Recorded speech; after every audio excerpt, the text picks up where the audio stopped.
देखिए, एक जन भावना थी, लोगों के साथ काफ़ी समय से लगा हुआ था। लगभग 10 साल इस इलाके के अंदर संघर्ष किया, लोगों को जोड़ा, काम किए। लेकिन जो उम्मीद थी लोगों को कि इस दफ़ा भारतीय जनता पार्टी टिकट देगी और हम चुनाव लड़ेंगे, मैं समझता हूँ कि बहुत बड़ा उन्होंने ऐन मौके पे धोखा किया और कहीं ना कहीं इस चीज़ को डिरेल करने की कोशिश की गई कि किसी तरीके से डिक्लेरेशन ना हो और चुनाव ना लड़ पाए। लेकिन हर व्यक्ति की एक जन भावना थी कि हमें चुनाव लड़ना चाहिए और मजबूत होके जीतने के लिए लड़ना चाहिए, केवल लड़ने के लिए नहीं। इसीलिए सब लोगों का एक फैसला था कि मजबूत व्यक्ति और मजबूत दल के साथ जाना चाहिए और सब ने ये फैसला किया कि इंडियन नेशनल लोकदल के साथ जाना चाहिए। और मेरे मन में भी था कि सारा परिवार अगर इकट्ठा होगा तो हम आगे और संघर्ष करेंगे, चौधरी देवीलाल जी के जो सपने हैं उनको साकार करने की कोशिश करेंगे। और लोग चाहते हैं कि दोबारा से चौधरी देवीलाल जी की जो सोच है उसके साथ जुड़ना चाहते हैं। और ये जो संघर्ष है अभय सिंह चौटाला जी कर रहे हैं पूरे हरियाणा में, तो मैं मानता हूं कि मुझे भी इनके साथ संघर्ष करने का एक मौका मिलेगा ताकि हम इस इलाके के अंदर जो पुराने लोग थे उनको सबको जोड़ें और वापस चौधरी देवीलाल जी के राज को लेके आएँ। आदित्य जी, सरकार के दौरान भी आपने कई बड़े विरोध किए, चाहे वो मार्केट कमेटी की बात हो, चाहे ग्रीवेंसिंग की मीटिंग हो, उसके दौरान भी मंत्रियों के सामने भी आप बोले। क्या बीजेपी में वास्तव में इस तरीके की समस्या? देखिए, मैं बीजेपी को लेकर भी आपने कई भ्रष्टाचार के हमेशा ही मैंने देखिए, चौधरी देवीलाल एक सच्चे इंसान थे और उनकी जो परिवार के जो अभी देख रहे हैं अभय सिंह चौटाला जी, इनका भी लोगों में एक पूर्ण विश्वास है और लोग ये मानते हैं कि वो सच्चे आदमी हैं। ठीक है, मुंह के खरे हैं लेकिन दिल का नेक और सच्चे इंसान है।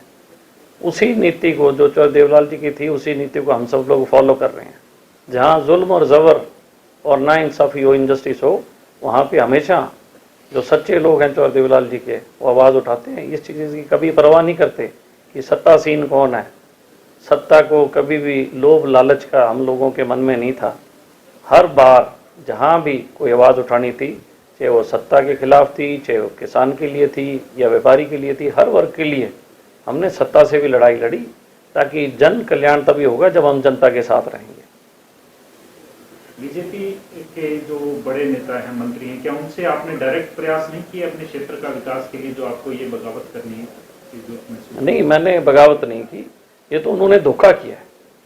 जब किसी व्यक्ति के साथ आप इतने समय से उसके साथ हो, और उसकी मैंने तो पूरे ज़िले में काम किया, लेकिन जो उम्मीद थी कि भाजपा टिकट देगी पर ऐन मौके पे उन्होंने धोखा करने काम किया, तो मैं मानता हूँ कि ऐसा धोखा जनता को बर्दाश्त नहीं था। लोगों में रोष था और लोगों के इशारे पे हम सब लोग इकट्ठे हुए और हम सब ने फैसला लिया। बीजेपी में घुटन महसूस कर रहे थे, अब इनेलो में सुकून? देखिए, एक पक्षी को जब पिंजरे में डाल देते हैं, निश्चित तौर पे वो पक्षी जो है अपना विकसित नहीं कर पाता, कहीं कहीं महसूस करता है। चौधरी देवीलाल खुला, ये आसमान जो है वो चौधरी देवीलाल का है, खुला आसमान है। कोई व्यक्ति गांव का, देहात का जब खुले में आसमान की तरफ देखता है तो मैं समझता हूँ कि उसको चौधरी देवीलाल जी की आकृति दिखाई देती है। और वो इस बात से बड़ा अपने आप को खुश नसीब मानता है कि हरियाणा का होने के नाते कि आज भी चौधरी देवीलाल जी की आत्मा उन सब लोगों के साथ है। और इस बात का प्रमाण भी है, हर किसान के घर में चौधरी देवीलाल की फ़ोटो है जिसकी वो पूजा करता है। तो मैं ये मानता हूँ कि ये खुले आसमान में हूँ और फिर चौधरी देवीलाल के सपनों की उड़ान लेंगे और लोगों के घर घर तक चौधरी देवीलाल जी का मैसेज देने का काम करेंगे। बतौर एनएलओ उम्मीदवार आप नामांकन कब भरेंगे? कल का समय तय किया है। कल 10:30 बजे सब लोग इकट्ठे होंगे, उसके बाद सब लोग नामांकन के लिए जाएंगे। तो सारे हमारे साथी हैं, पार्टी के भी व्यक्ति हैं, सब लोग आएंगे और बहुत बड़े जलसे के साथ नामांकन करेंगे। आज भी जो जलसा किया था, लगभग 8-10 हज़ार लोग उस जलसे में थे, इस पूरे डवाली विधानसभा क्षेत्र के। और सब लोगों में बहुत जोश और जुनून था। और अब ये लड़ाई जो है निश्चित तौर पे आज इस बात का प्रमाण है कि डवाड़ी इंडियन नेशनल लोकदल जीत चुकी है बहुत बड़े मार्जिन से। जीते जी 10 साल बीजेपी की सरकार रही, उसके बाद जिस तरह से टिकटों के बंटवारे के बाद भगदड़ में क्या देखते हैं ओवरऑल, क्या स्थिति रहने वाली थी? देखिए, कोई भी फैसला जो जनता के खिलाफ होता है, जनता बगावत करती है, विरोध करती है, ये उनकी मानसिकता झलकती है। जैसा कि अभी अभय सिंह जी ने बताया कि वो चौधरी देवीलाल जी की सोच को मारना चाहते हैं। उन्होंने काम लिया, ऐसा नहीं है मैंने 10 साल दिए हैं भाजपा को, मैंने काम बहुत किया, उन्होंने काम लिया, लेकिन जब समय था हमारे संघर्ष को फल लगने का तो उन्होंने कहीं ना कहीं चौधरी देवीलाल की सोच को मारने का काम किया। और लोगों के कहने से, जब सब लोग मेरे जो संघर्ष के साथी थे, उन सब साथियों के आग्रह से, विचार से, विमर्श से हमने आज ये निर्णय लिया सब साथियों ने। और मैं निश्चित तौर पे ये बताना चाहूँगा कि वापस चौधरी देवीलाल जी की जो आवाज़ है, जो चौधरी देवीलाल जी की सोच है, उसको पूरे हरियाणा के कोने कोने में ढाणी ढाणी तक लेके जाएंगे।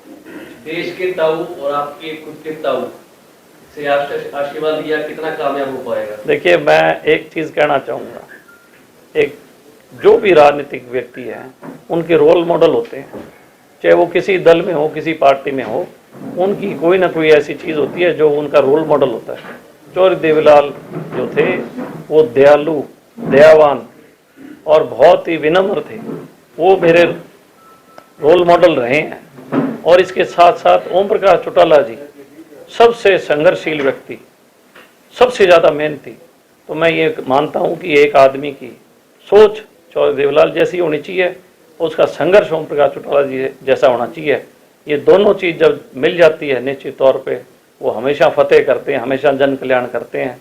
तो इस दोनों के जो है मेरे रोल मॉडल रहे हैं दोनों लोग।